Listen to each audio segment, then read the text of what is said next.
This is your warning, I guess, disclaimer. How's that? That at St. Anne's we do Palm Sunday a little bit differently than a lot of places do. So I can't remember, I don't know, before I was born, but I mean, relatively recently in the Episcopal Church, because, you know, in the Episcopal Church we like to think that basically from Queen Elizabeth on is fairly recent. The first Queen Elizabeth, not the second one.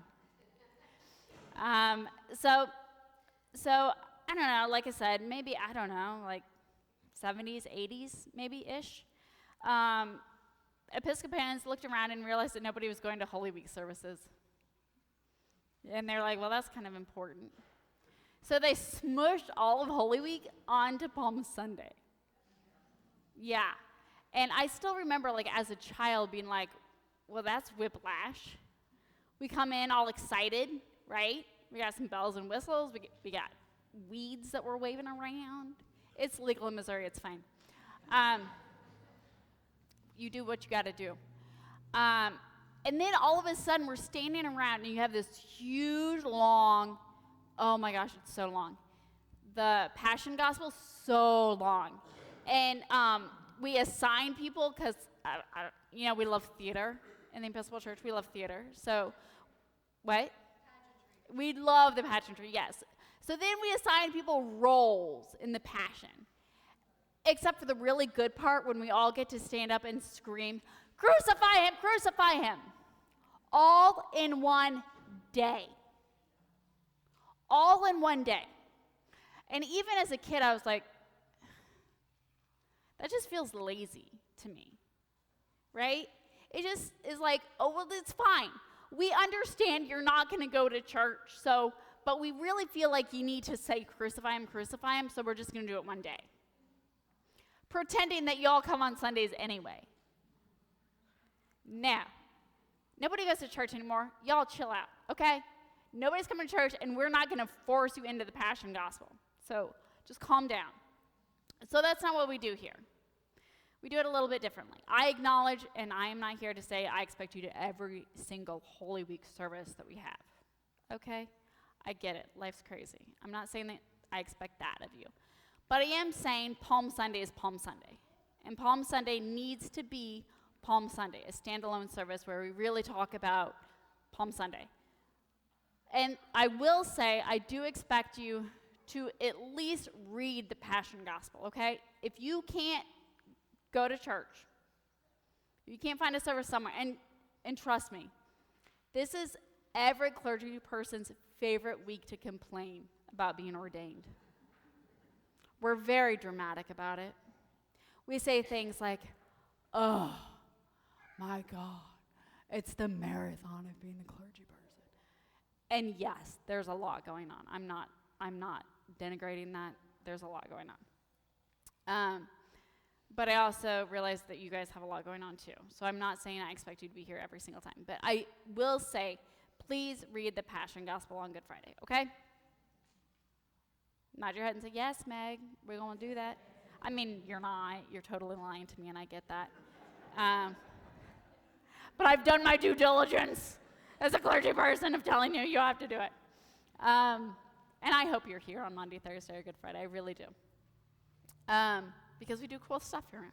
I mean, not on Good Friday. Good Friday's rough. But we do fun things. I don't do a foot washing here because I did it like my first year here. My first year, I was like, okay, we're going to do it. It's in the Book of Common Prayer. We're going to do the foot washing service. And literally, you all just about beat me. Okay? Like, literally. It was ugly.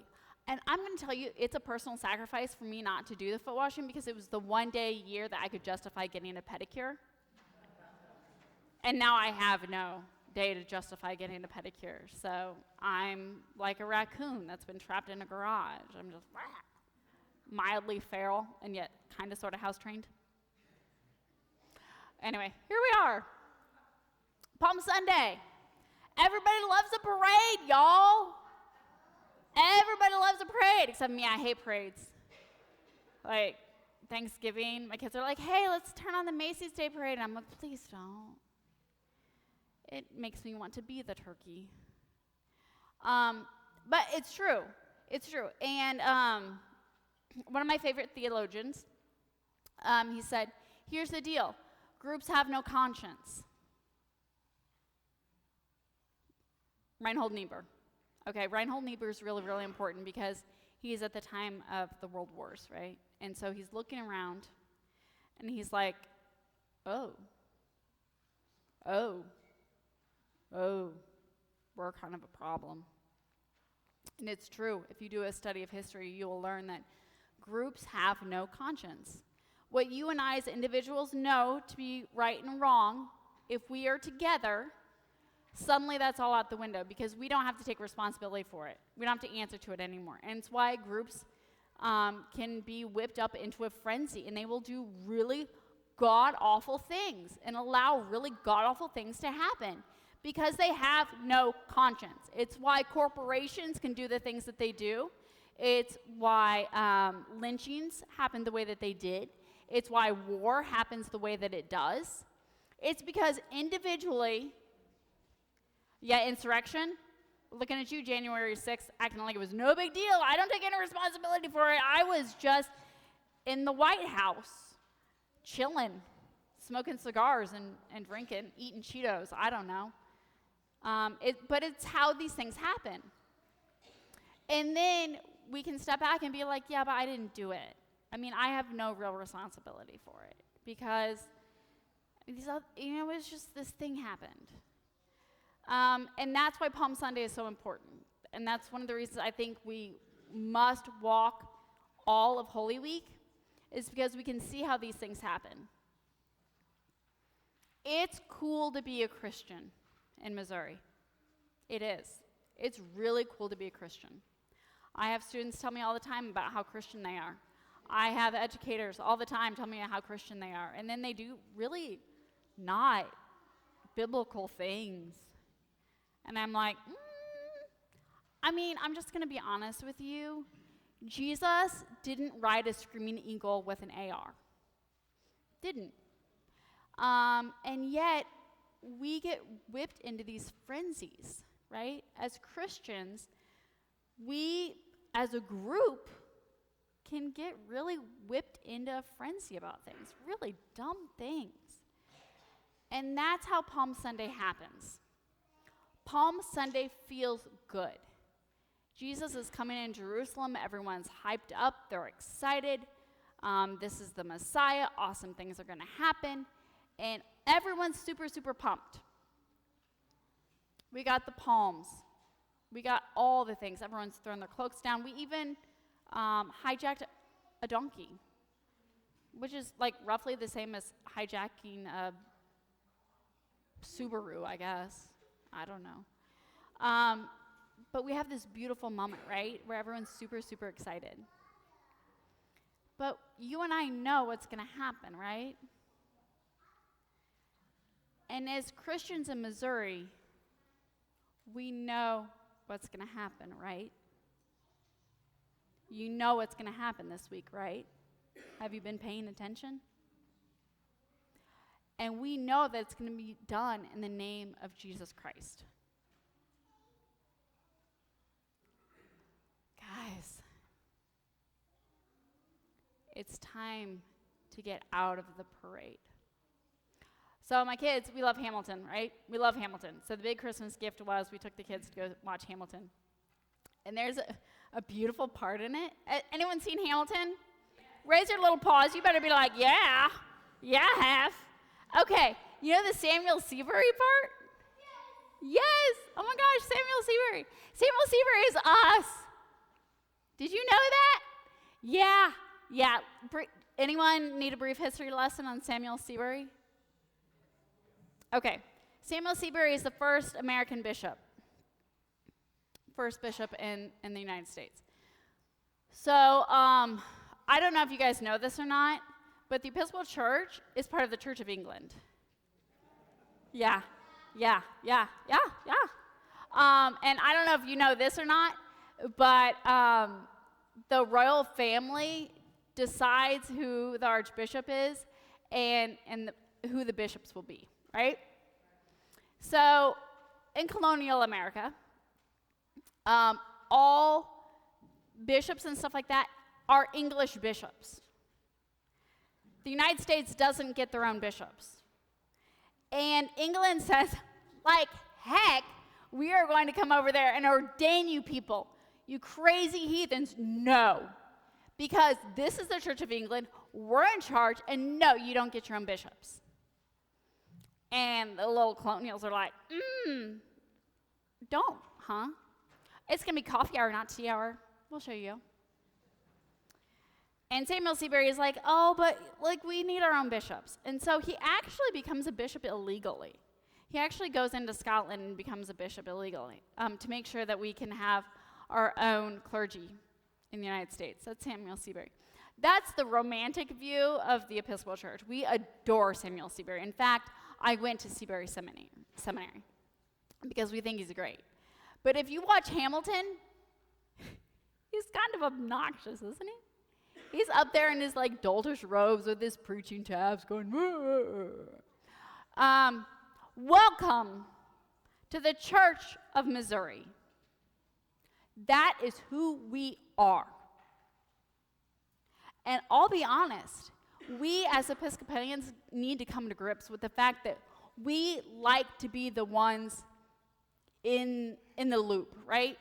We love being part of the national church, right? We love the idea of the Church of England and all that stuff. We love the idea of the power and mattering. We think it's so important that we are relevant. What if I tell you we aren't relevant? We are irrelevant.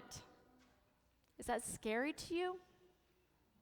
Because you love the idea of a parade. We all love the idea of a parade, right? We all want to be in charge of the parade. Every clergy person I know wants to hang out with the mayor and be part of the parade. We just do. Like, that is our glory moment. Like, back in the day, we thought it was really cool because we got to go to the Cubs games for free. Clergy people do. Like, we have our own parking spots. We love that. We want to be relevant. What if I tell you we were not meant to be relevant? What if I tell you Jesus was not relevant to the people? Does that change the parade? What if I tell you in only a few days' time they're going to be screaming different words at the parade? They're going to be screaming, crucify him, because they suddenly realized that he wasn't relevant. He wasn't saying the things that they wanted to hear. And suddenly we're saying, crucify him, crucify him. Parades are ugly. And the Christian drive to be part of the parade is ugly. And it allows ugly things to happen because groups have no conscience. You as an individual know what's right and wrong. But suddenly when you get to post it anonymously, it gets really ugly, right? Don't read the comments, y'all. Don't scroll down and read the comments. And if I find out you scrolled down and left a comment, we're going to have a different conversation.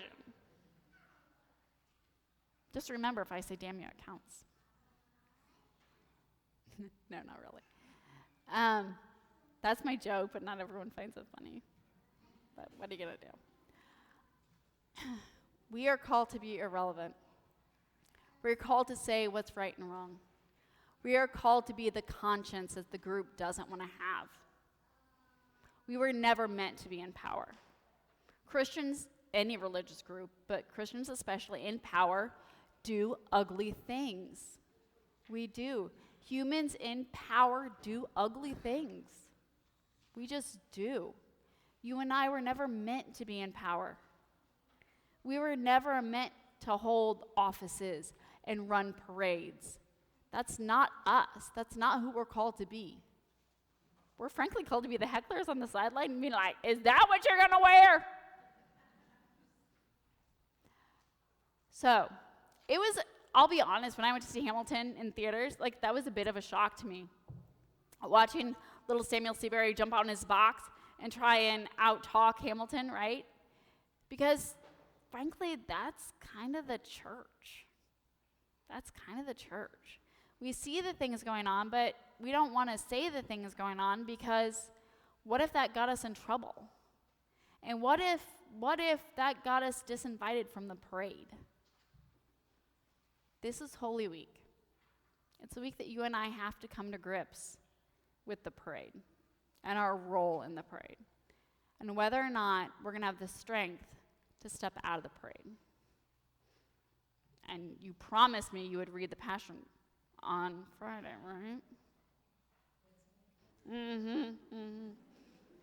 right? My students are so funny. They're like, yes, Miss Rose, and I'm like, the fact that you guys think I believe you. Yeah. I'm like, of course I'm going to do that, Miss Rose. No, you're not.